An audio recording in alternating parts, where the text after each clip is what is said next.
"Bang, bisa ajari kami bisnis?" Demikian sebuah tulisan singkat di inbox muncul dari seseorang yang saya tidak kenal. Lalu dalam beberapa hari setelahnya ada pernyataan seperti itu juga dari orang-orang yang lain. Ternyata mereka berteman. Itulah peristiwa tahun 2015 di mana saya tidak pernah merespon pertanyaan begini. Namun saya waktu itu tergelitik. Mengapa? Mereka ingin belajar bisnis dan kebetulan saya ada waktu. Jadi saya minta mereka hadir ke Jakarta. Mereka dari Makassar rupanya. Hebatnya lagi, mereka ber-33 hadir di Jakarta. Singkat cerita, mereka curhat. Mereka punya hutang 16 miliar. Aset mereka hanya 18 miliar. Omset total bisnis mereka per tahun 7 miliar. Gak cukup bayar cicilan pinjaman mereka. Ternyata mereka bukan meminjam dari bank atau menyicil ke lembaga keuangan. Inilah yang bikin pusing. Mereka ini korban dari seorang pengajar yang mengajarkan bahwa berhutang itu dalam bisnis oke. Namun cara mengajarnya brutal. Akhirnya anak-anak ini meminjam mertua, pinjam paman, pinjam calon mertua, pinjam uang pacar, dan banyak lagi orang yang jadi korban tanda petik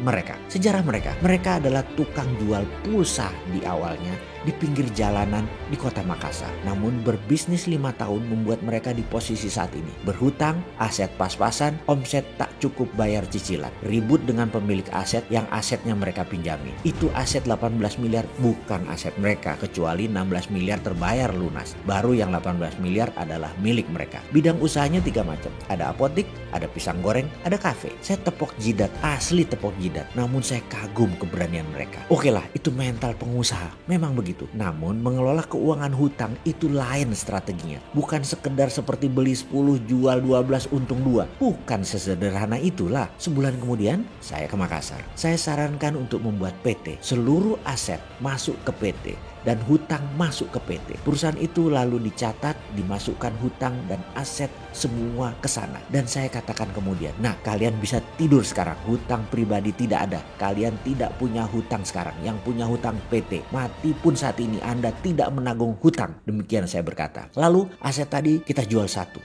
miliar harganya. Lebih rendah 500 juta dari aset pasar atau dari harga pasar saat itu. Yang penting terjual cepat. Lalu saya ke bank. Minta pembayaran panjang 8 tahun. Hingga bunga dan cicilannya mengecil. Tidak ada untung namun bisa buat nyicil. Dari 4 miliar yang 2 miliar buat kecilkan hutang tadi jadi tinggal 14 miliar. Sisa 2 miliar untuk memperbaiki sarana bisnis terutama bisnis pisang goreng sekaligus menambah cabang. Lalu saya tinggalkan mereka melanjutkan bisnis mereka. 2 tahun berlalu. Kala itu bulan Desember. Saya mengundang mereka ke Bali. Mereka separuhnya datang. Laporan mereka menarik. Omset naik jadi 10 miliar per tahun. Asetnya naik. Dulu aset mereka 18 miliar dikurangi 4 miliar tinggal 14 miliar. Tapi sekarang asetnya jadi 16 miliar saat ini. Hutang 14 miliar mereka ternyata tinggal 10,5 miliar. Mengecil. Sudah bisa ada uang bulanan buat mereka setelah selama ini 4 tahun mereka prihatin. Lalu mereka kena tagihan pajak 900 juta. Pusing mereka. Karena itu yang paling senior tidak datang ke Bali.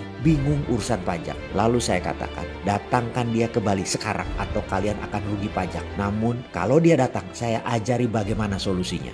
Dan hadirlah si M dan si A ke Bali. Lalu saya katakan, telepon notaris kamu. Katakan dia punya nggak perusahaan lama yang merugi, yang berhutang. Mereka pun menelpon notaris mereka yang kemudian mendapat jawaban ada beberapa perusahaan merugi punya orang yang notarisnya kenal. Saya kemudian berkata, beli satu yang paling dekat dengan bayaran pajak kamu. Ternyata harganya murah, hanya 8 juta.